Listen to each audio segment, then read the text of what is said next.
ভাই, একটা কাস্টমার বাউ করছি, তুই যাইতাছে।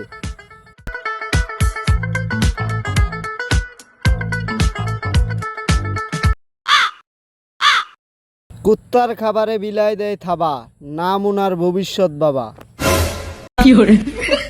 বাবা, আমার তো একটা সমস্যা আছে, আমার সমস্যাটা তো সমাধান করতে হবে। এই, বাবার ধ্যান ভঙ্গ করিস না, বাবাই 30 সেকেন্ড ধরে ধ্যানে আছে। আচ্ছা তাহলে জায়গা, বাবা যে তো ধ্যানে আছে। এই ধ্যান ফ্যান ফালা, তোর সমস্যা কি বল? বাবা, একটা সমস্যা সমাধান করতে হবে। কিন্তু বাবা, আপনি তো এক সময় বন বট গাছের নিচে, আর এক সময় বসেন তাল গাছের নিচে, এইটার মানে তো বুঝলাম না। বট গাছ হোক আর গাছ হোক তাল। বন্ডামি ছাড়া বাবা ছিঁড়তে পারে না কারো বাল। কইতে হবে না, এখনই তোর ভবিষ্যৎ দেখে বলতাছি কি সমস্যা। প্রেমে ব্যর্থতা।